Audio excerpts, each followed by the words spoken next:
할렐루야. 예, 모두 잘 나오셨습니다. 날씨가 많이 추워졌죠? 네, 계속 추웠나요? 네, 여기에서 이 교회에서 예수님을 만나서 예수님이 주시는 그 따뜻함을 누리는 이 예배 시간 되었으면 좋겠습니다. 다 함께 묵도들이 힘으로 예배 자리에 나아가도록 하겠습니다.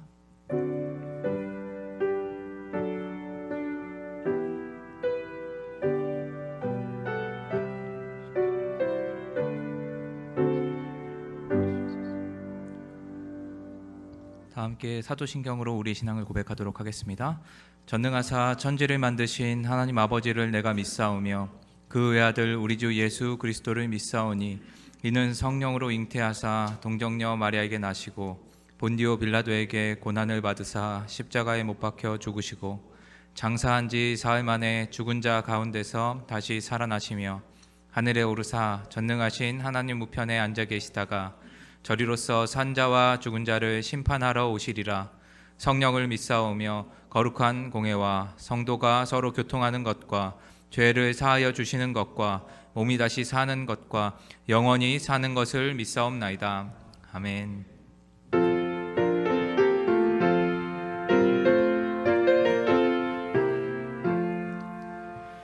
피난처 있으니 환난을 당한 자 이리 오라.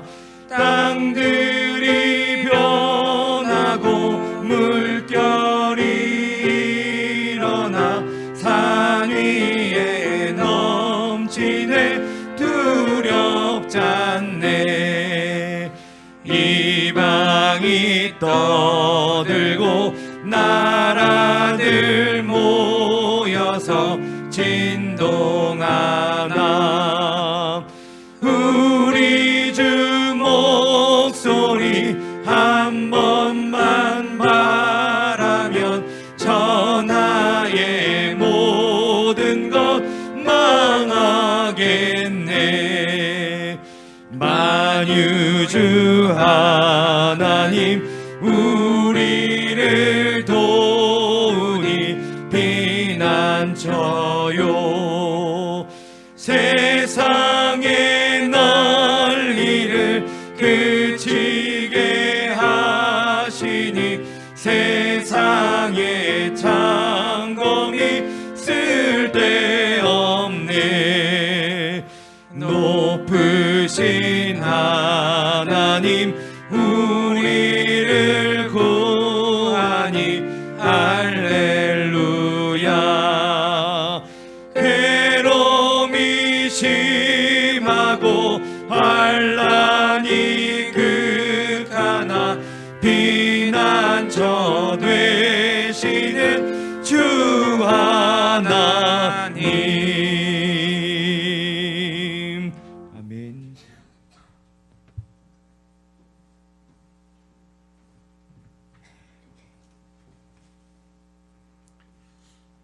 함께 기도드리겠습니다.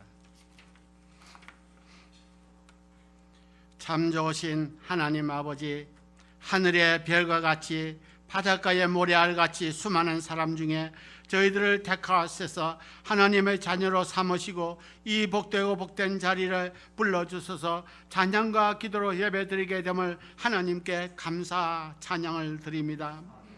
저희들이 어떻게 살아왔는지 있는 모습 그대로 용납하시고 하늘의 신령한 복을 채워주시었고 주님의 교회와 성도님들을 기억하사 사랑으로 하나 되게 인도해 주시옵소서. 사랑이 많으신 하나님, 길을 잃고 헤매던 저희들을 주님의 빛 가운데로 인도하셔서 항상 소망과 희망을 주셔서 이 세상을 살아가게 하시니 참 감사를 드립니다. 주님께서 누구든지 나를 따라오려거든 자기를 부인하고 자기 십자가를 지고 나를 쫓으라고 말씀하셨지만 저희들은 그 반대로 살아왔습니다. 자기 십자가를 부인하고 세상과 타화했으며 끝없는 욕심과 시기 질투로 살아왔음을 고백합니다. 사랑의 하나님, 이 모든 욕심과 때를 씻어 주시옵고 주의 말씀이 나의 발의 등이 되고 지팡이가 되어 저희들의 인생의 안내자로 살기를 원하옵나이다.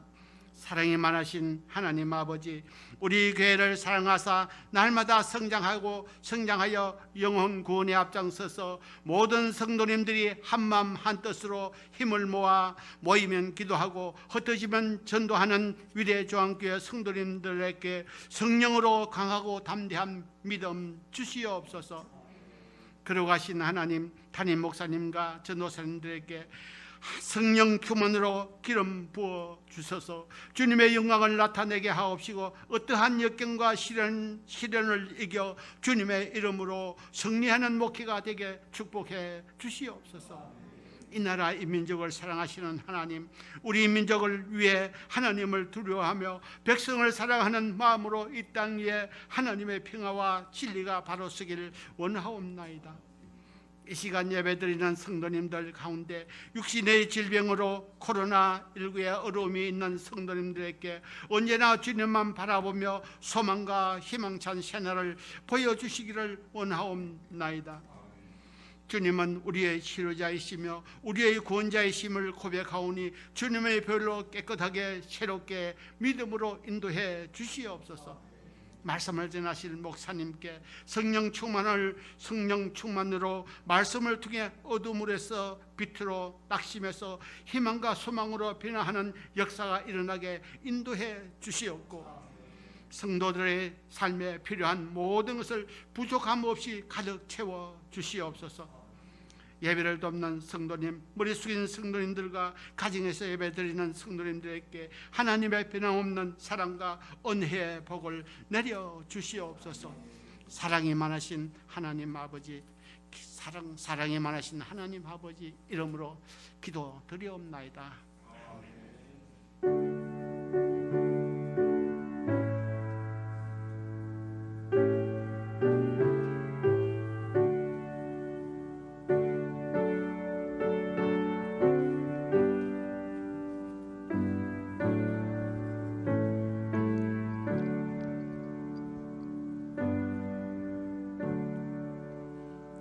오늘 우리에게 주신 하나님의 말씀은 마가복음 13장 3절에서 13절까지의 말씀입니다.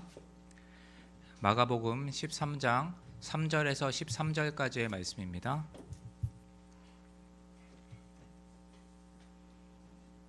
다 찾으셨으면 한 절씩 교독하시고 13절은 합독하도록 하겠습니다. 예수께서 감람산에서 성전을 마주 대하여 앉으셨을 때에 베드로와 야고보와 요한과 안드레가 조용히 묻되 우리에게 이르소서 어느 때에 이런 일이 있겠사오며 이 모든 일이 이루어지려 할 때에 무슨 징조가 있사오리이까? 예수께서 이르시되 너희가 사람의 미혹을 받지 않도록 주의하라. 많은 사람이 내 이름으로 와서 이르되 내가 그라하여 많은 사람을 미혹하리라. 난리와 난리의 소문을 들을 때에 두려워하지 말라. 이런 일이 있어야 하되 아직 끝은 아니니라. 민족이 민족을 나라가 나라를 대적하여 일어나겠고 곳곳에 지진이 있으며 기근이 있으리니 이는 재난의 시작이니라. 너희는 스스로 조심하라. 사람들이 너희를 공회에 넘겨주겠고 너희를 회당에서 매질하겠으며 나로 말미암아 너희가 권력자들과 임금들 앞에 서리니 이는 그들에게 증거가 되려 함이라. 또 복음이 먼저 만국에 전파되어야 할 것이니라. 사람들이 너희를 끌어다가 넘겨줄 때에 무슨 말을 할까 미리 염려하지 말고 무엇이든지 그때에 너희에게 주시는 그 말을 하라. 말하는 이는 너희가 아니요 성령이시니라. 형제가 형제를 아버지가 자식을 죽는 데에 내주며 자식들이 부모를 대적하여 죽게 하리라. 함께 읽겠습니다. 또 너희가 내 이름으로 말미암아 모든 사람에게 미움을 받을 것이나 끝까지 견디는 자는 구원을 받으리라. 아멘. 준비하신 예물 하나님께 올려드리도록 하겠습니다.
우리 다시 한번 하나님께 영광의 박수 올려드리겠습니다.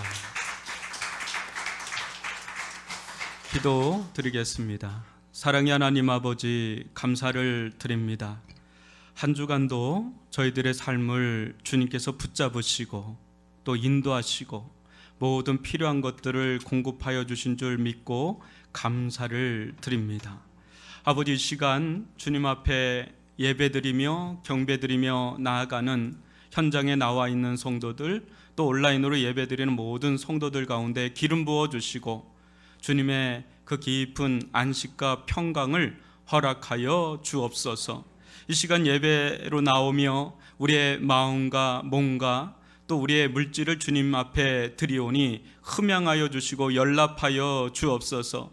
귀한 10의 1조를 드리는 손길들 가운데는 하늘의 신령한 은혜로, 이 땅의 기름진 은혜로 채워주시고 말라기 선지자에게 약속하셨던 온전한 11조 위에 부어주시는 하나님의 말할 수 없는 그 풍요로움을 허락하사 이 땅에 수많은 사람들을 품고 섬길 수 있는 넉넉한 가정과 생업의 현장이 되게 하여 주시고 어려움을 당치 않도록 붙잡아 주시며 새는 일들이 얻게 하여 주옵소서.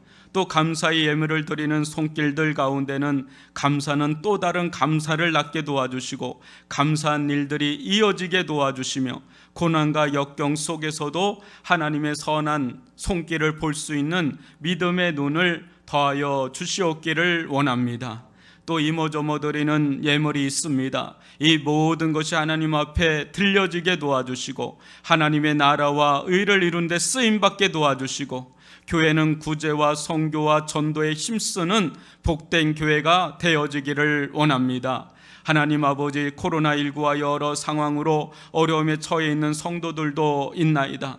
이들의 생업의 현장을 붙들어 주시고 가정 형편을 붙들어 주셔서 아버지 어려움을 당치 않도록 길을 열어주시고 풀어주시고 뚫리고 열리는 일들 일어나게 하여 주옵소서. 그리하여 마음껏 주님께 드리고도 남는 일들 일어나게 하여 주옵소서. 주님께서 늘 함께하여 주시고 세워줄 줄 믿사옵고 예수님의 이름으로 기도합니다. 아멘.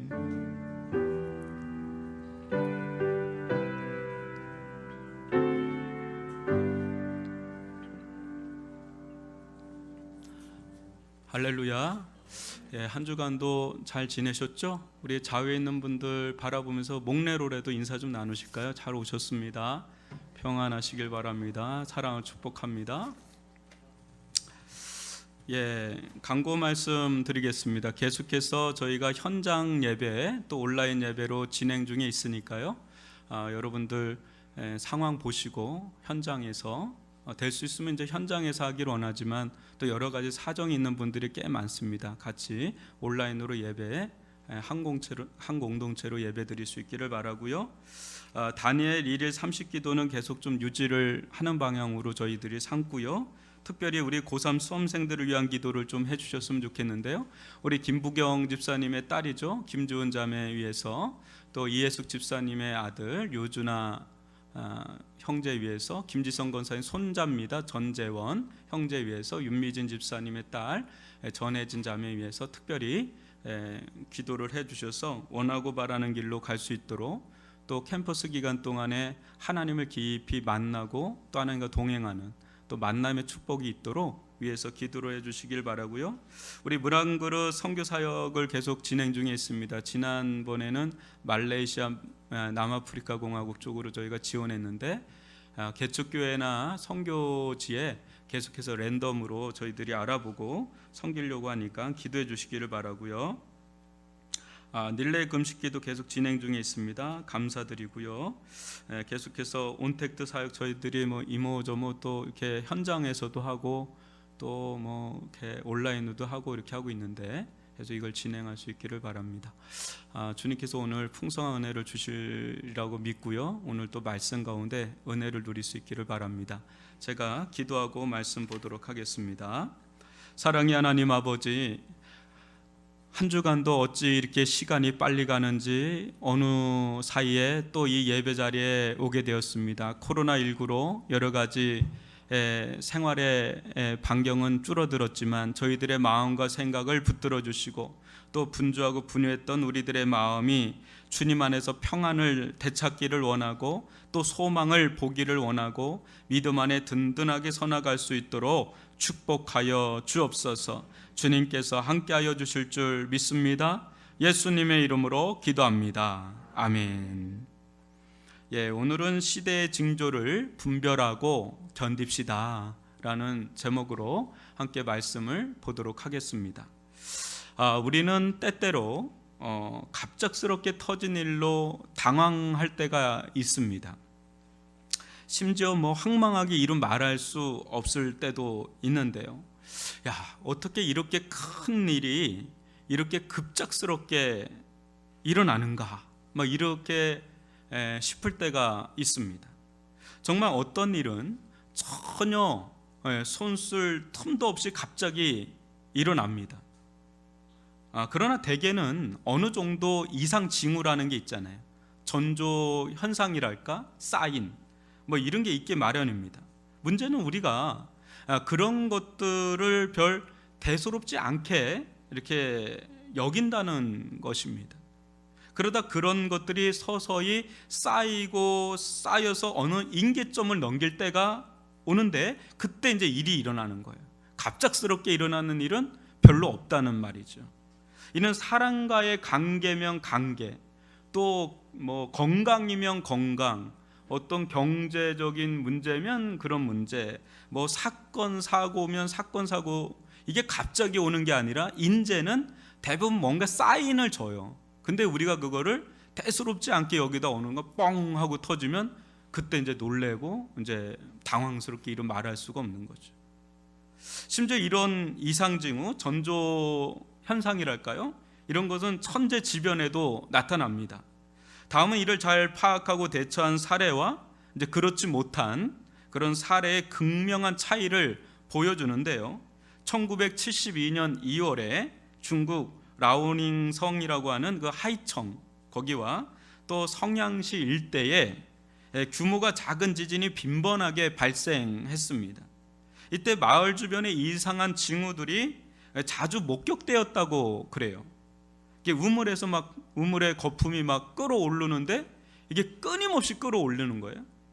그리고 지구멍에서 지가 기어 나와서 푹 하고 쓰러지고, 또 겨울잠을 자야 할 뱀들이 그 구멍에서 나와서 얼어 죽기도 하고, 또 기르던 닭이나 개들이 굉장히 불안해하고 이런 일들이 있었다고 그래요.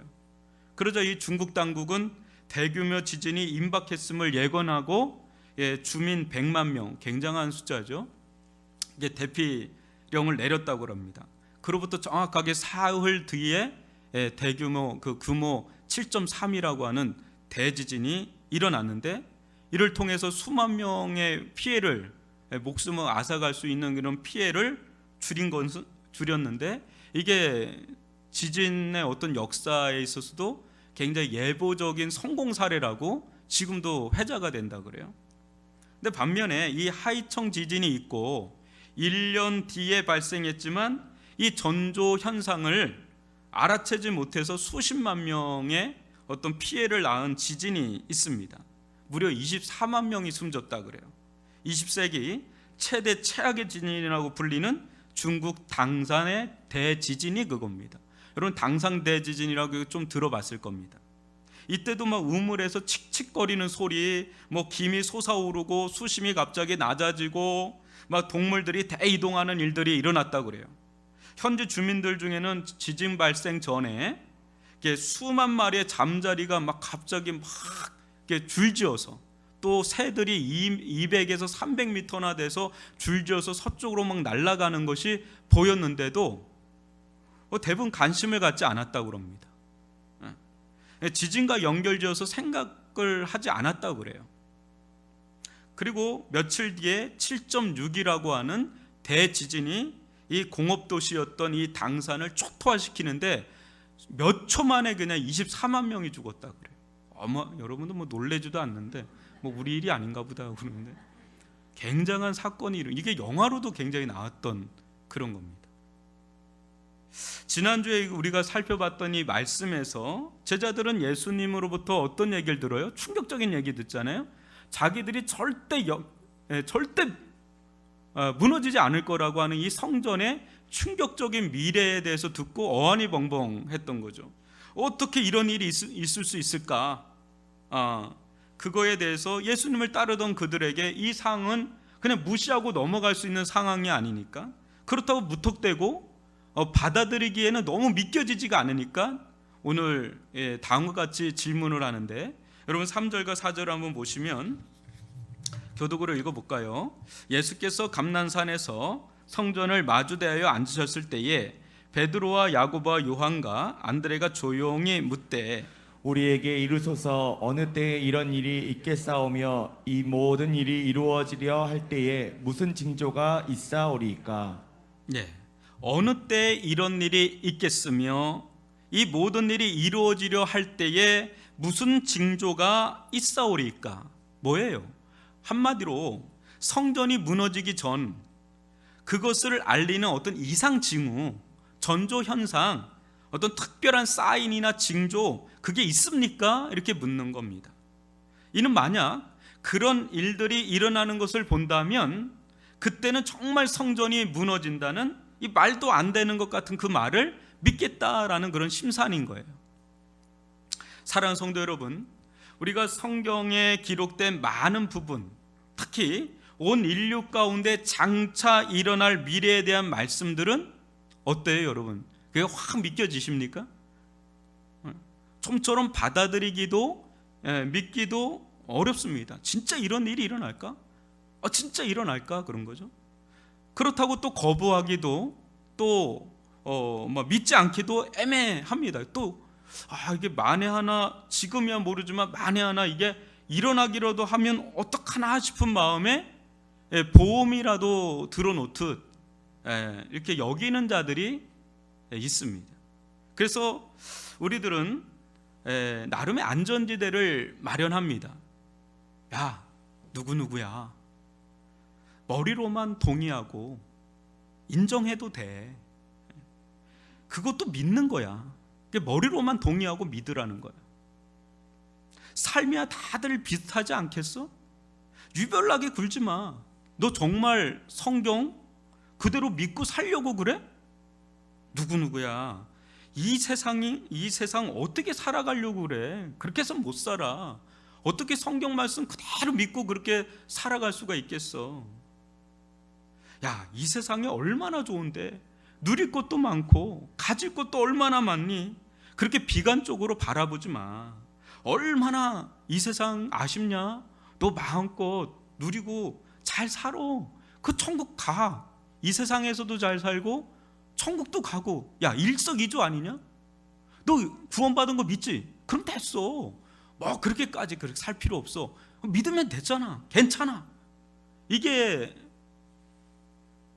이 세상에서도 잘 살고 천국도 따놓은 당상이고 일석이조 이렇게 살아가는 이들이 얼마나 많은지 모릅니다. 여러분, 진짜 장차 일어날 일에 대해서 성경은 무지하게 얘기를 하고 있는데 여러분 진짜 믿고 그걸 대비하면서 사십니까? 그러면 우리는 아주 독특한 삶을 살 수밖에 없습니다. 그런데 오늘날 우리 크리스찬들이 독특한 삶을 살지 못하고 왜 이렇게 이도저도 아닌 회색지대처럼 애매모호한 삶을 살까요? 그것은 성경, 하나님의 말씀보다 현실이 더 크게 다가오기 때문에 그렇습니다. 우리가 마주하는 현실을 더 믿고 의지하기 때문에 그렇습니다. 하나님을 더 믿고 의지하기에는 우리가 마주하고 있는 현실이 더 크고 그걸 더 의지하게 되고 더 바라보게 되고 그렇게 된다는 거죠. 그래서 성경의 말씀 따로 우리의 삶 따로 이렇게 분리해서 살아갈 때가 많죠. 크리스찬들은 어떤 자들입니까? 여러분, 크리스찬들은 어떤 자들이에요?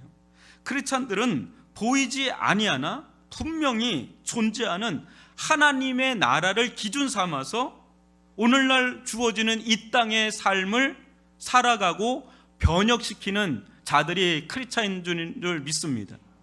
반면에 믿지 아니하는 자들은 어때요? 이 세상을 기준 삼아서 이 땅의 삶을 자기가 원하는 방향으로 살아가는 그런 자들입니다. 그때 이 다가오는 미래의 어떤 전조 현상들이 있는데 그런 것들이 곳곳에 보여도 무시하기 일쑤예요. 오히려 그런 일들이 일어나면 더 현실적이어지는 거예요. 야, 이러다 큰일 나겠다, 이러다 망하겠다, 안 되겠다 하면 더 현실적이어지는 겁니다. 코로나19 같은 이 상황 속에서 여러분, 이거를 받아들이는 사람마다 달라요. 이거 어떻게 받아들여야 되나 막 이럽니다.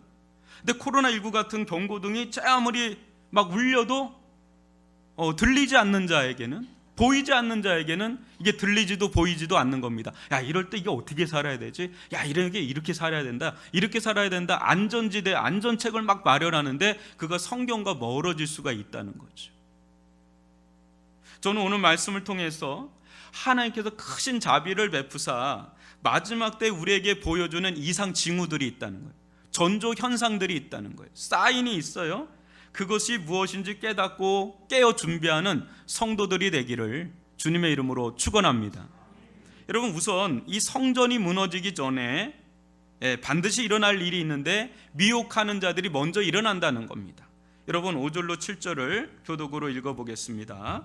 예수께서 이르시되 너희가 사람의 미혹을 받지 않도록 주의하라. 많은 사람이 내 이름으로 와서 이르되 내가 그라하여 많은 사람을 미혹하리라. 예수님의 이 예언이 있은 후에 40년 후인 AD 70년경, 예수님이 AD 30년경에 십자가에서 죽으셨잖아요. 그로부터 40년 뒤인 AD 70년경에 정말 로마의 티토 장군에 의해서 예루살렘은 완전히 함락됐습니다. 이때 성전이 다 무너져 버립니다. 이때의 광경을 요세푸스라고 하는 일반 유대 역사가가 뭐라고 기록을 했냐면, 한번 보십시오. 카이사르는 도시 전체와 성전을 땅만 남도록 휩쓸어 버리라고 명령했다. 도시를 둘러싸는 모든 성벽이 땅까지 낮아질 만큼 완전히 파괴되어 장차 이곳의 방문자들이 이 도시에 사람들이 살았었다고 생각할 만한 근거가 전혀 없었다 할 정도로 이 로마를 내세운 예루살렘 성을 향한 이 하나님의 심판이 얼마나 철저했는지 보여주는 그런 장면입니다. 이 사람은 믿는 사람이 아니라 일반 역사가예요. 그 사람이 객관적으로 기술한 요세푸스라고 하는 그 역사가 책이 있어요. 그런데 이런 일이 있기 전에 40년 동안 하나님은 끊임없이 이 경고의 사인을 보냈습니다. 일어날 거다, 이런 일이. 그 첫 번째가 뭡니까? 오늘 5절에서 6절 우리가 본 것처럼 자기가 자칭 메시아다, 그리스도다 하는 이들이 등장한다는 거예요. 이제 그런 자들이 막 등장하면 그때가 가까이 왔구나 이렇게 예견하라는 겁니다. 실제로 AD 66년부터 로마를 향한 유대의 반란이 시작되었는데 그 4년의 반란 동안 70년경에 이제 끝난 거예요. 4년 동안 반란하다가. 근데 그 전에 십수년 동안 이 자기가 메시아라 자처하는 이들이 막 일어났습니다. 그럼 오늘날 전 세계에서 하나님이 가장 많은 나라가 어딘지 아시죠? 우리나라입니다. 내가 그리스도다, 예수다라고 하는 제일 많은 사람 나오는 나라가 우리나라라고 그래요. 근데 이게 오늘날만 있는 게 아니라 이미 이때도 있었다는 거예요. 그래서 대표적으로 50년대 중반에 이 드다라고 하는 사람이 일어나서 여러 표적을 나타내면서 많은 사람들을 현혹시켰다는 기록이 있습니다. 또 요세푸스는 갈릴리의 유다를 이야기하면서 이 사람이 신적인 영감을 주장해서 수많은 사람들을 광야로 이끌어서 하나님의 해방을 막 기다리는 종말론자, 시한부 종말론자 같은 그런 거, 예전에 우리 다미 선교인가요? 막 이런 일들이 옛날에도 있었어요. 수천 년 전에도 있었고 이 외에도 뭐 여러 사람들이 있었습니다. 이때 당시에.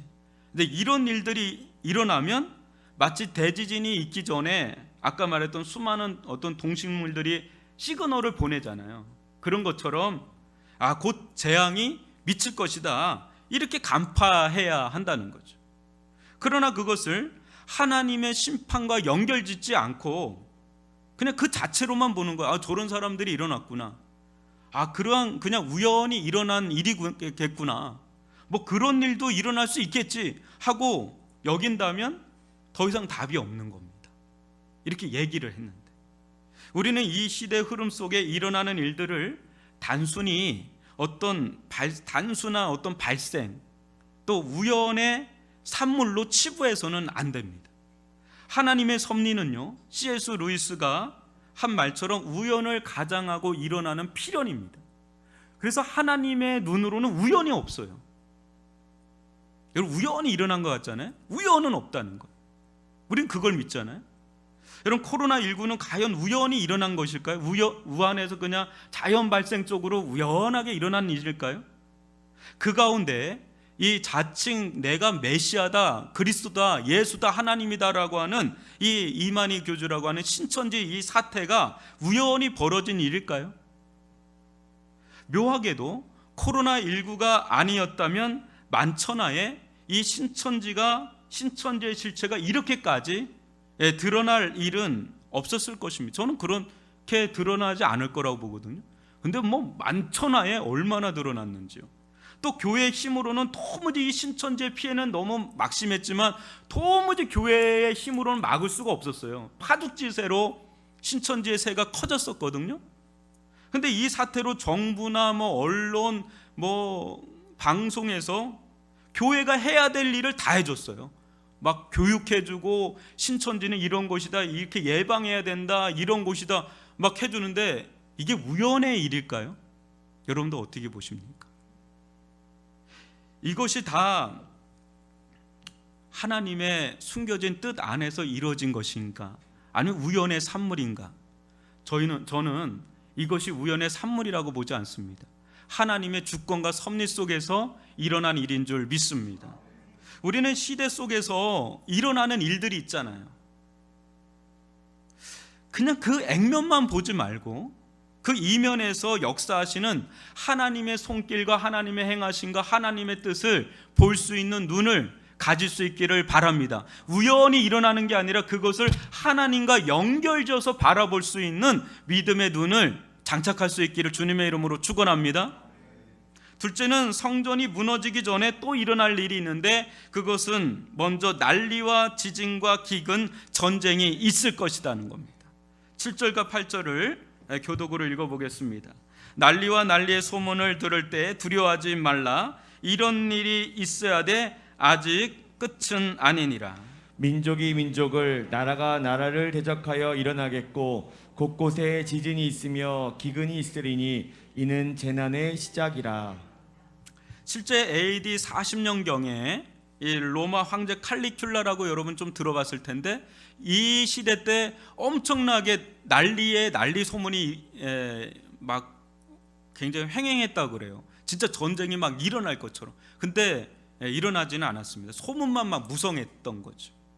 그러다가 정말 아까도 얘기한 AD 66년경에 유대와 로마가 전면전을 치릅니다. 그로부터 4년 뒤에 로마의 티토 장군에 의해서 로마가 예루살렘, 이스라엘이 완전 초토화되는데 그때 예루살렘은 대학살로 끝납니다. 어마어마한 대학살로 끝나면서 성전이고 성벽이고 다 무너지는 그런 일이 실질적으로 일어나면서 끝납니다. 그런데 그렇게 되기 전인 AD 61년에 프루지아라고 하는 그 지역에 지진이 크게 일어나고 또 여러분도 잘 아는 폼페이라고 하는 도시 AD 63년경에 화산으로 완전히 도시가 사라져버리는, 지금도 유적으로 남아있지 않습니까? 그런 일이 일어나고 또 클라디우스 황제 때 기근이 연거푸 막 일어나는, 지진과 기근과 전쟁과 막 이런 것들이 연거푸 막 일어나면서 마치 이게 산딸이 가까우면 막 그 통증이 막 있잖아요. 이렇게 계속 그 주기적으로 오다가 산딸이 가까우면 막 그게 빨라지고 강도가 큰 것처럼 하나님의 심판이 임하기 전에 막 이런 일들이 주기적으로 강력하게 막 일어난다는 거죠. 그런 일이 막 일어날 때 예수님의 말씀을 빨리 기억을 해야 되는 거죠. 예수님은 이런 일들이 일어날 때 자신이 전한 말을 믿고 준비하라고 하시는 겁니다. 지금 이 말씀이 마가복음이잖아요. 마가복음은 여러분 AD 70년 전에 쓰여진 거예요. 그러니까 이게 뭐예요? 지금 이 마가복음을 접하고 있는 성도들이 이 예수님의 말씀을 전해 들으면서 이런 일이 일어날 때 빨리 영적으로 깨어서 준비하라는 거예요. 그런 걸 미리 이제 예수님이 주신 거지요. 갑자기 그런 일을 하나님께서 하시지 않아요. 다 우리에게 기회와 먼 걸 다 주십니다. 다. 그래서 그런 때가 이제 올 때 주님은 먼저 7절에서 뭐라 그래요? 두려워하지 말라 그래요. 두려워하지 말라. 호들갑 떨지 말고 막 두려워하지 말라는. 왜냐하면 그것은 본진이 오기 전에 오는 마치 여진처럼 일어날 일이라는 거예요. 이제 시작이다는. 그건 재난의 끝이 아니라 이제 시작에 이제 불과하다. 이제 막 시작할 거다. 이제 그런 것이 올 때 과도하게 두려워하기보다는 어떻게 하라는가? 깨어 주의해야 한다. 이렇게 말씀하고 있는 겁니다. 지금도 이와 같은 연속성이 있다고 봐야 합니다. 지금 예수님은 예루살렘 성전 멸망을 앞두고 하신 말씀이에요. 어떤 사람들은 이 말씀을 마지막 종말의 때 막 일어날 일이라고 하면서 막 어디서 전쟁이 일어나면 끝이 왔다 막 이랬는데 그게 아니라 지금은 문맥상 예루살렘의 멸망이 오기 전에 일어날 일들에 대해서 말씀하시는 겁니다. 그렇지만 이는 성전이 파괴되고 나면 끝날 일은 아니지 않습니까? 성전이 지금 파괴된 지가 2000년 가까이 됐거든요. 그런데도 어때요? 계속해서 이런 일들, 난리와 난리, 거짓 메시아, 뭐 기근, 재난, 전쟁, 뭐 이런 일들 계속 일어나지 않습니까? 그러니까 이런 일은 그때 이후로 한 번도 멈춘 적이 없습니다. 2000년 역사상 멈춘 적이 없습니다. 멈추는 일이 일어난다면 그것은 세상에 종말이 오고 새 하늘과 새 땅이 임하는 때일 겁니다. 그러기 전에는 계속 이런 일들이 비일비재하게 일어난다는 거예요. 오늘도 뉴스 보니까 어디서 화산 터지고 지진 일어났던데, 터키 이런 데 7점대 뭐 지진이 일어났던데요. 그러므로 우리는 지금도 앞으로도 난리와 난리의 소문이 들릴 겁니다. 나라와 나라의 전쟁이 일어날 걸 들을 겁니다. 기근과 지진이 일어날 걸 들을 겁니다. 지금은 뭐 또 이렇게 인터넷으로 바로 실시간으로 전 세계에서 일어나는 거 다 우리가 보지 않습니까? 그때 과도하게 두려워하거나 아니면 뭐 늘 일어나는 일 아니야? 뭐 그거 가지고 이렇게 뭐 호들갑을 떨어? 그렇게 하기보다는 그날이 가까이 오고 있음을 알고 영적으로 더욱더 깨어 기도해야 합니다. 저는 지금 우리가 사는 이 시대야말로 그 어느 때보다 영적으로 깨어 있어야 한다고 봅니다. 이유는 두 가지에서 그런데, 하나는 지금은 예수님 시대보다 2000년이 지난 시점이에요. 확실하게. 요한계시록을 쓴 게 AD 100년경인데 지금 2000년이 지나가고 있습니다. 그러니까 종말의 때 더 가까이 와 있는 거는 뭐 계산해도 어린애도 알 정도로 가까이 와 있는 건 맞잖아요. 이게 초침이 지금 이만큼 두 번 크게 돈 거예요. 언제일지는 몰라요. 또 하나는 지금보다 사람들을 이렇게 현실에 묶어놓은 시대는 없었기 때문에 그렇습니다. 문면사적으로 볼 때 지금의 시대보다 풍요로운 시대는 없습니다. 없었어요. 여러분, 지금 우리가 막 사내 못 사내야도 지금처럼 호황기를 누릴 때가 없었어요. 온 인류의 역사상. 전 세계적으로 모든 사람들의 관심은 노아 시대 때를 방불할 정도로 이 땅에서 잘 먹고 잘 사는 게 모든 이 땅의 온 인류의 초관심사예요. 지금은 더할 나위 없이 영적으로 잠자기 딱 좋은 그런 시대입니다. 영적으로 깨어있을 이유가 없을 정도예요. 너무 살기 좋아요. 뭐 이렇게 아까도 얘기했지만 뭐 사내 못 사는데 지금 우리가 고민하는 거는 절대적인 빈곤을 고민하는 게 아니라 더 잘 살고 싶은데 그렇게 살지 못해서 안타까운 거예요. 이렇게 살고 이렇게까지 가고 싶은데 그게 이제 안타까워서 그럴 뿐이지, 뭐 영적으로 깨어있지 못해서 막 그 안타까워하는 자들은 그리 많지가 않습니다. 어떤 이는 당군 역사 이래 이 시대보다 돈을 쉽게 잘 벌 수 있는 시대는 없다고 뭐 공공연히 얘기를 하는데, 여러분, 이는 바꾸어 말하면 이 시대처럼 성도들이 깨어 믿음으로 살지 않아도 살만한 시대가 없다는 그런 반증이에요. 이것을 단적으로 보여주는 대목이 무엇인지 아십니까? 많은 성도들이 기도해야 된다는 것은 알아요. 근데 기도할 이유, 또 더 나아가서 기도할 힘이 없어요. 내가 뭐 그렇게까지 기도해야 되나? 또 기도하려고 치면 기도할 힘이 내 안에 없어요. 무엇인지 모르게 우리는 영적인 무기력 속에 영적인 깊은 수면에 지금 들어가 있는 그런 때예요. 나도 모르게 이렇게 힘이 없어요. 영적으로 막 깨어서 뭐 하나님을 사모하고 하나님 나라를 소망하고 하나님 없이 나는 못 삽니다, 이런 거 별로 없어요. 그냥 뭔가 모르게 우리가 수면제를 맞은 것 같아요. 뭔가 모르게 계속 쭉 처지는 거예요. 그렇다고 신앙생활을 안 한다는 게 아닙니다. 그냥 이렇게 그냥 살아가는 거예요. 뭐 그렇게 유별나게 아주 그렇게 살고 싶은 마음이 없어요. 그냥 이렇게 살아가게끔 만드는. 왜 그럴까요? 지금처럼 잘 살 때가 없어서 그래요. 진짜 막 어렵고 6.25를 겪고 막 일제시대를 겪고 막 하나님 아닌 난 살 이런 시대가 아니에요. 너무 편하고 편리한 시대예요. 그러니까 우리도 거기에 이제는 적응이 돼서 점점 내가 자는지도 모르고 이제는 영적인 깊은 잠을 자는데 내가 자는지도 모르고 자는. 여러분, 지금 늦지 않았으니까 잠에서 빨리 깨기를 바랍니다. 기도의 자리로 나가야 돼요. 기도의 자리로 딱 나갈 때 내가 보이는 거예요. 내 영혼의 상태가 내가 잠자고 있는지 깨어 있는지. 그러니까 여러분, 기도의 자리에서 각성하기를 바라고요. 말씀이 내 안에 막 들어오는 걸 경험하셔야 되고 하늘의 권능, 이 영권을 받을 수 있기를 바랍니다. 지금 가장 조용할 때가 가장 위험한 때인 거 알죠? 6.25가 언제 일어나는지 아세요? 가장 안 일어날 때 일어나는 거예요. 동물의 왕국 보면 이 동물들이 맹수가 딱 잡을 때는 가장 안 일어날 때 일어나는 거예요. 주님이 언제 오시는지 아세요? 가장 안 올 것 같을 때 오시는 거예요. 부지불식간에 오신, 도적같이 온대. 도적이 언제 이렇게 나 언제 몇 날 몇 시에 올게, 그거 없잖아요.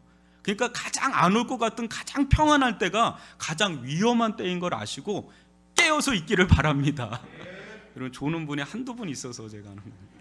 세 번째는요, 성전이 무너지기 전에 먼저 극심한 박해가 있을 것입니다. 9절로 13절을 한 절씩 교독해 보겠습니다.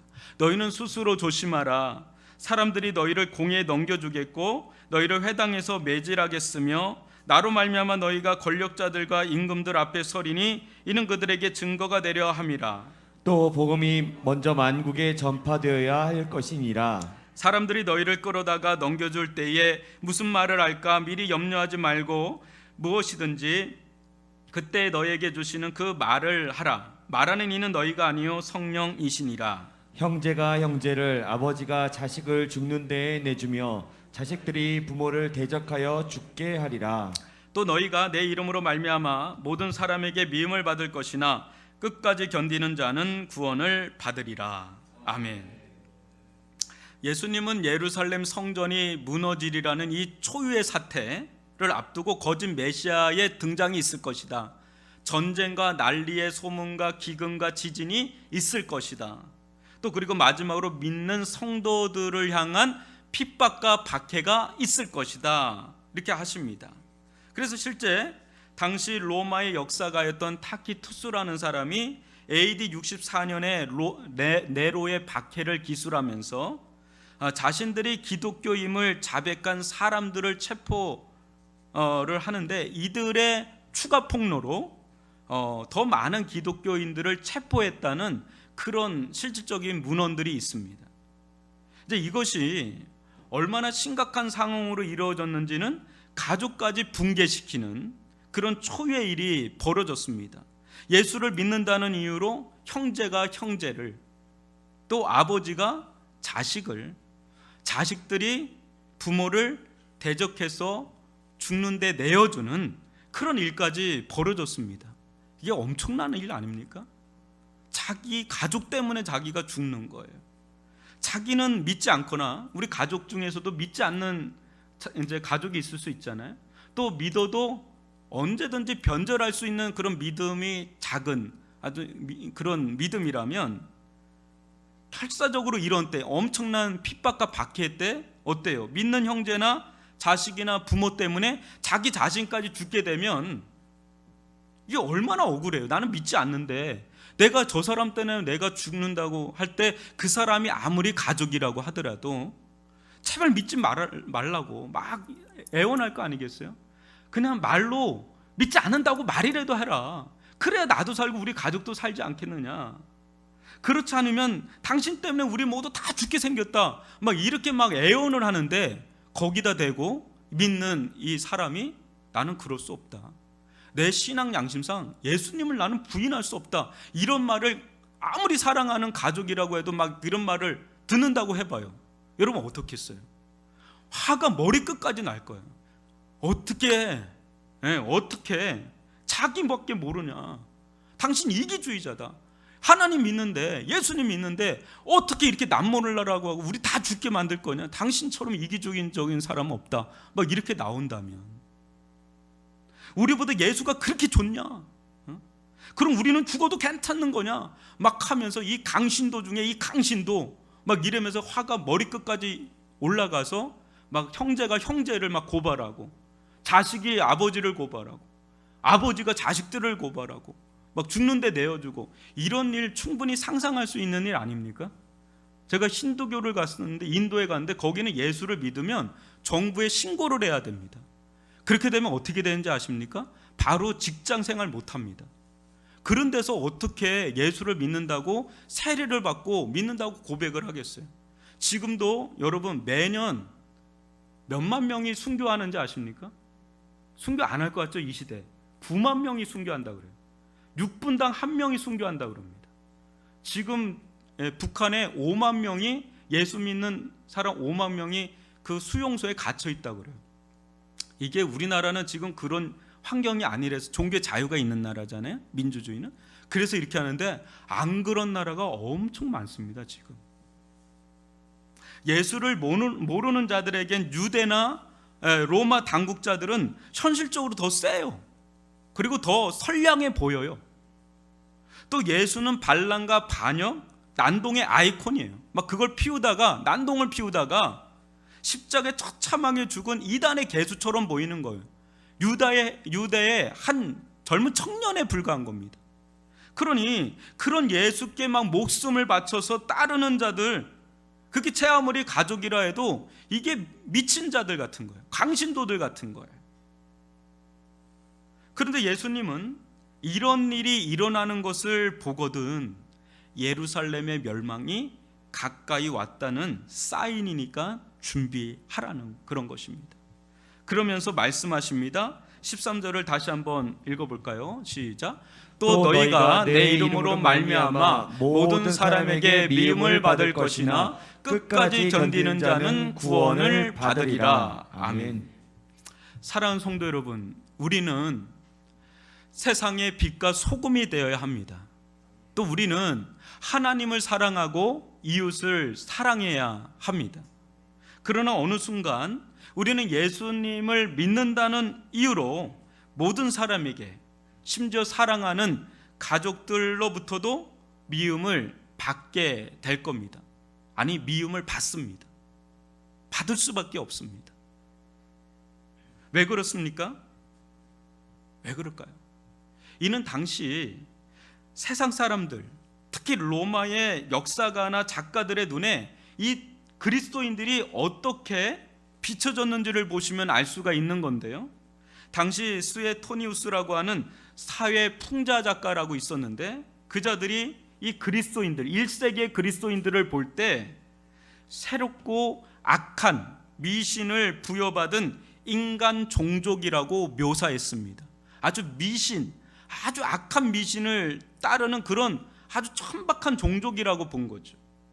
또 타키투스라고 하는 역사가는 그리스도인들을 바라볼 때 이 수치스러운 행동 때문에 미움받는 아주 파괴적인 미신의 추종자라고 이렇게 묘사를 했습니다. 그래서 네로 황제가 그리스도인들을 핍박하고 박해할 때 쓴 게 뭐냐면 피와 살을 먹는 식인 종족이다. 왜? 예수의 피를 먹고 마신다고 하는 성찬식을 그렇게 호도해서 식인 종족이다 하면서 그래서 그렇게 엄청난 핍박과 박해를 한 겁니다. 완전히 미신 덩어리죠. 그렇지만 당시 그리스도인들이 그렇게 엄청난 핍박과 박해를 받으면서도 끝까지 하나님을 신뢰하고 예수님을 믿고 산 이유가 뭘까요? 정말 미치광이처럼 광신도가 되어서 그런 것일까? 아니면 바보 천치에서 그런 것일까? 아닙니다. 여러분도 아시다시피 나중에는 로마 대제국의 국교가 뭘로 변해요? 기독교로 변하잖아요. 대반전의 역사가 일어납니다. 콘스탄티 대제가 기독교를 국교로 명명하죠. 그런데 아이러니하게도 기독교의 본격적인 타락은 핍박과 박해 시대 때 오지 않고 언제요? 콘스탄티 대제가 기독교를 국교로 받아들이면서 기독교의 본격적인 타락이 오기 시작합니다. 정말 역사의 아이러니 아니겠어요? 왜 그럴까요? 왜 그렇게 핍박받고 막 박해받을 때는 기독교가 생명력이 넘치고 그렇게 거룩한 능력을 가지고 있었는데 기독교가 국교가 되면서 왜 이렇게 타락하고 변질했을까요? 그것은 그리스도인들이 세상 사람과 다른 삶, 아주 독특한 삶을 살 수밖에 없는 이유는 진짜 세계를 봤기 때문에 그렇습니다. 이 땅에 살면서 로마가 진짜가 아니라 자기가 속한 이 유대 나라가 진짜가 아니라 하나님의 나라를 진짜 본 거예요. 그냥 경험한 거예요. 그거를. 이는 내가 태어난 국가가 기독교 국가라서 될 성질도 아니고 내가 태어난 가정이 기독교 가정이라고 돼서 될 문제가 아니라는 거예요.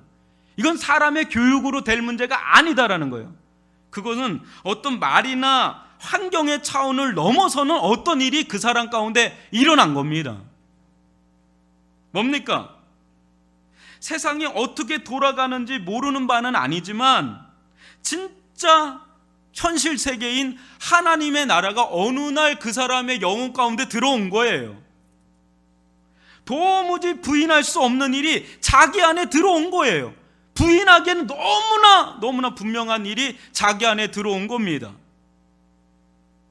그렇기 때문에 다른 삶을 살아갈 수밖에 없는 거예요. 내가 여태까지 이 로마라고 하는 대제국을 봤는데 그것과 비교할 수 없는 하나님의 나라를 자기가 직접 본 거예요. 들은 거예요. 경험한 거예요. 우리들도 여러분 이 자리에 이렇게 앉아 있지만 일반 세상 사람들과 별반 다를 게 없었던 사람이에요. 저도 그렇고. 저는 20년 동안 교회를 한 번도 나간 적이 없고 오히려 절을 다녔던 사람이에요. 구슬하고 오히려 부적 가지고 다니고 그랬던 사람. 교회 다니는 사람 치고 그렇게 죄송합니다. 제가 목사가 됐는데 굉장히 고리타분한 사람들이었어요. 제 눈에는. 아우 왜 교회 다녀? 절 땡땡 치는 거 얼마나 좋아. 이게 풍강, 이렇게 풍경 이런 거 있잖아요. 너무 고즈넉하고 오히려 절이 좋으면 좋지. 교회 사람은 그렇게 고리타분하게 보여서 제 눈에는. 죄송합니다. 그런데 어느 순간 세상을 모르는 바는 아니나 복음의 능력이 내 안에 역사하는 그 순간에 완전히 눈이 열리는 영적 개안이 되는 그런 경험을 한 것이지요.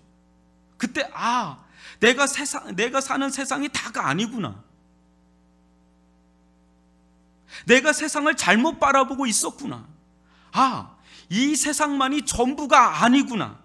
이 세상 나라를 넘어서 하나님의 나라가 있구나. 이게 보인 거예요. 깨달은 거예요. 그런 눈으로 세상을 보고 나를 보니 완전히 다르게 살 수밖에 없죠. 도저히 그 이전처럼 살 수가 없는 거예요. 그러니 세상이 미신이라고 비웃어도 그 길을 가지 않을 수 없는 사람이 되는 것입니다. 여러분, 본자는 본대로 삽니다. 아무리 들어도 보지 못하면 그렇게 못 살아요. 그럼 본자는 본대로 안 살 수가 없어요. 사랑하는 성도 여러분, 우리가 믿는 이 복음 있죠. 이 복음. 세상과 얼마나 배치되는지 모릅니다. 왜 미움받는지 알아요? 배치되니까. 세상에서는 좋은 사람을 복음은 용서받을 죄인이라고 합니다. 누가 좋겠어요? 이렇게 얘기하는데. 누가 봐도 좋은 사람인데 복음은 용서받을 죄인이라고 합니다. 세상에서는 성공한 사람인데 복음은 구원받을 자라고 합니다. 세상에서 성공을 했는데 나보고 구원받을 불쌍한 자라고 하니 이게 얼마나 배치되는 일이에요. 세상에서는 가치 있는 길인데 복음은 위험한 길이라고 합니다. 넓은 길로 가지 말라, 좁고 협착한 길로 가라. 얼마나 부딪혀요. 세상에서는 자신을 위해 사는 길이 살 길이라고 하는데 복음은 자신을 위해 자신을 죽이는 길이 살 길이라고 하니 얼마나 부딪혀요. 세상에서는 이 땅의 소망을 가지고 살라 하는데 복음은 하나님의 나라의 소망을 품고 살라 하니 얼마나 부딪혀요. 세상에서는 많은 것을 소유하고 누리며 살라 하는데 복음은 많은 것을 나눠주며 섬기며 살라니 얼마나 부딪혀요. 그러니까 미움을 받는 거예요. 그러니 복음이 제대로 선포되면 상당히 불편합니다. 상당히 불쾌해져요. 어느 순간엔 불쾌하기까지 해요. 교회도 처음에 이제 오시는 분들이 계세요. 그 교회 오면 일단 편안해요.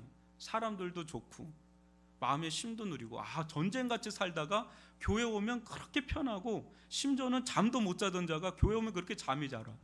특히 목사님 설교할 때 잠이 그리 자라. 주무셔야 돼요. 어디서 그렇게 세상에서도 못 주무시는데 여기 와서라도 주무셔야지. 자다가 또 은혜 받겠죠. 자다가 깨다가 설교도 길기 때문에 깨서 또 보면 또 하나 건질 게 또 있는 거예요. 그러나 복음을 계속해서 들으면 어느 순간 굉장히 불편해집니다. 뭐라고?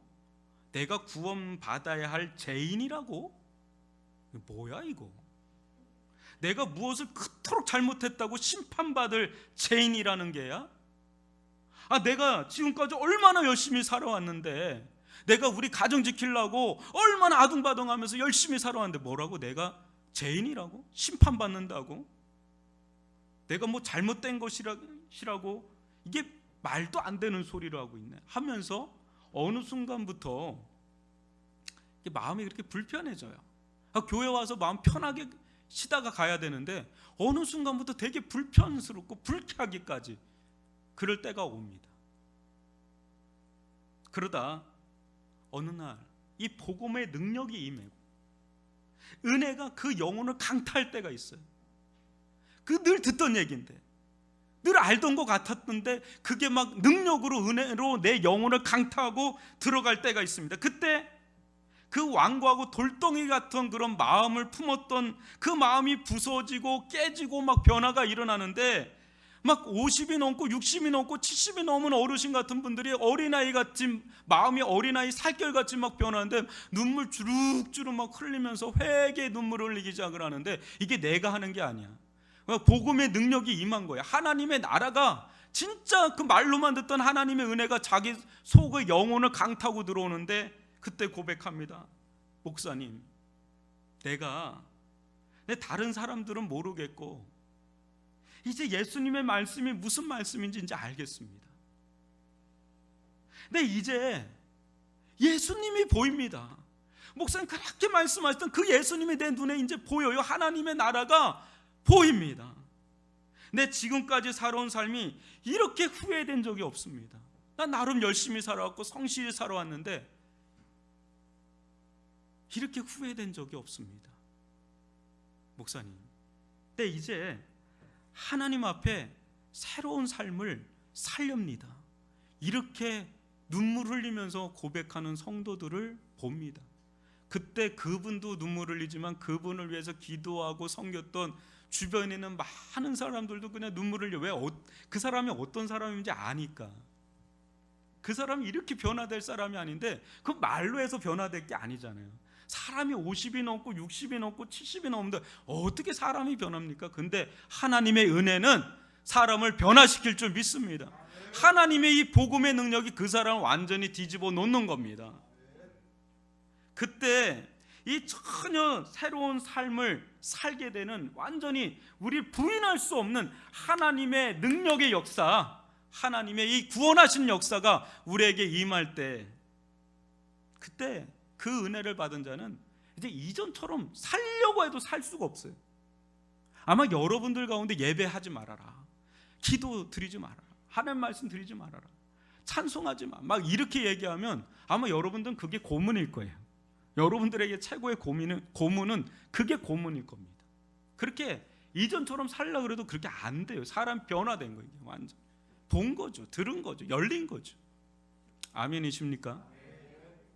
코로나19로 오늘날 많은 사람들이 불안해합니다. 심지어 종말의 때가 가까운 거 아니겠나 막 이렇게 말하는 사람도 있습니다. 여러분, 종말의 때는 아까도 얘기했지만 이미 2000년 전부터 시작이 된 거예요. 예수님 시대부터 이미 종말은 시작이 된 겁니다. 째깍째깍 계속 시간은 가고 있는 겁니다.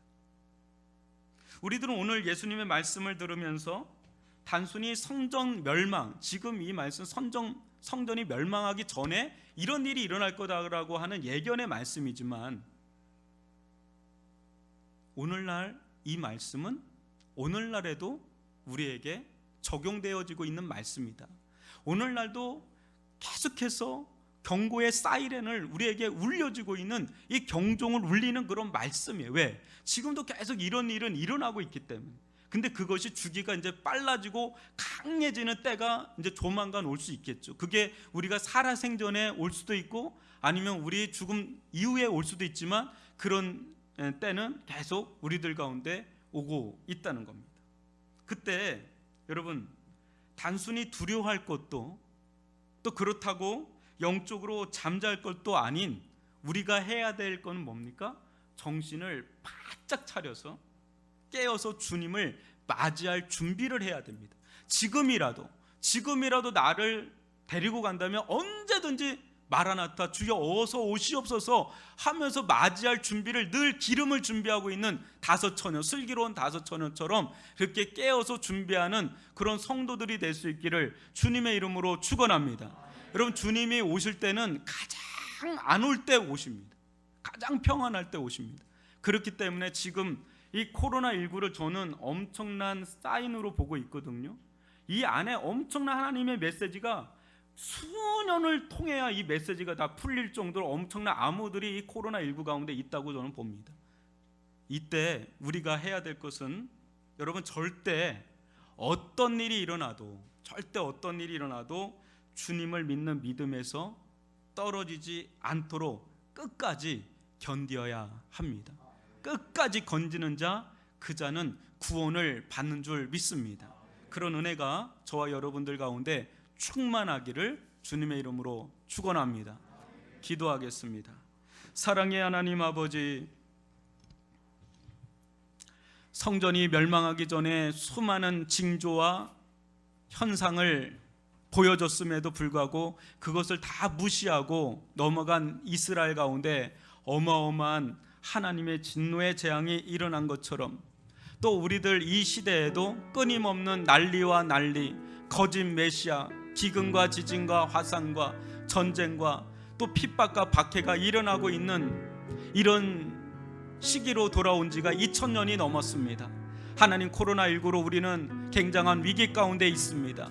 이러한 때 하나님과 연결지어서 모든 것을 바라볼 수 있는 믿음의 눈을 허락하여 주시고, 영적인 잠을 자지 않고 깨어 준비하며 주님을 언제든지 어느 순간에라도 주님을 맞이할 수 있는 성령의 기름을 준비하고 믿음을 준비할 수 있는 저희들 모든 이들이 될 수 있게 하여 주옵소서. 저희들 가운데 함께여 주시고, 저희들 가운데 하나님을 산 소망으로 품고 하나님의 나라를 바라보며 주님을 의지하며 나아갈 수 있는 믿음의 백성들로 굳건하게 하는 저희들을 붙잡아 주셔서 견고하게 끝까지 견디는 자들 다 되게 하여 주옵소서. 아멘. 예수님의 이름으로 기도합니다. 아멘. 아멘.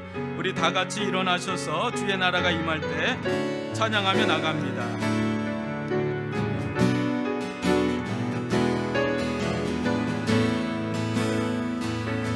주의 나라가 임할 때 하나님 임재하실 때 예배가 회복되며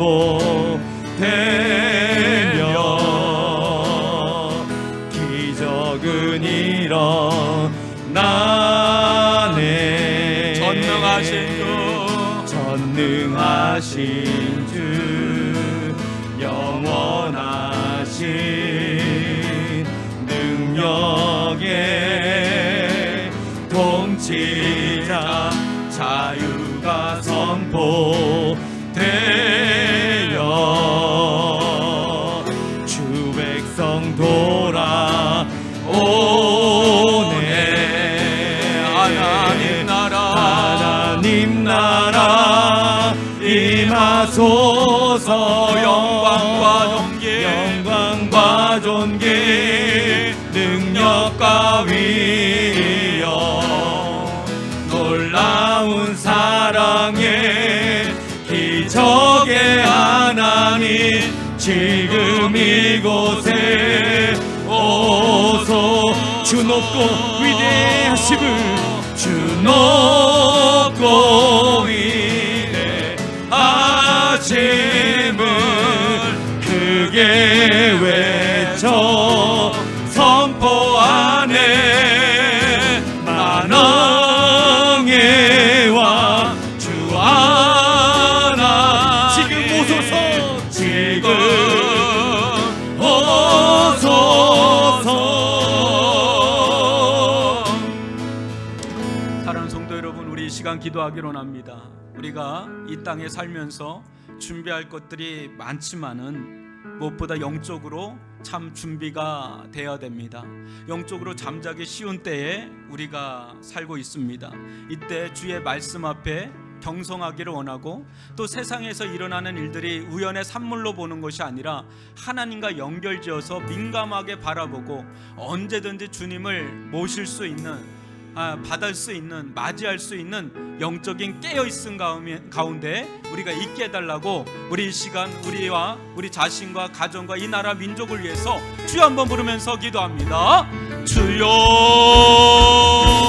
오 아버지 하나님, 아버지 하나님, 하나님 나라 임하소서. 영광과 존귀 성령 충만하기를 원합니다. 말씀 우리 속에 살아 역사하기를 원합니다. 놀라운 사랑의 오직 주님만을 바라봅니다. 하나님 아버지 하나님과 연결되어 생각하기를 원합니다. 바라보기를 원합니다. 그야말로 깨어 있어야 됩니다. 그야말로 깨어 있어야 됩니다. 주의해야 됩니다. 분별하기를 원합니다. 영적인 분별력을 허락하여 주시고 주님을 언제든지 맞이할 수 있는 영적인 준비가 되어 있을 수 있기를 원합니다. 오 아버지 하여 주시옵기를 원합니다. 오늘이 여겨주시옵소서. 은혜를 베풀어 주시옵기를 원합니다. 주님 저희 가운데 성령 충만하게 하여 주옵소서. 아버지 저희 깨어 기도하기를 원합니다. 우리 영혼이 그 앞에 서게 하여 주시고 우리를 주장하여 주시고 인도하여 주시고 마라나타 오 주여 어서 오시옵소서. 고백하며 나아가시며 오전에 함께 하여 주시옵기를 놀라운 사랑의 기적의 하나님 지금 이곳에 오소서.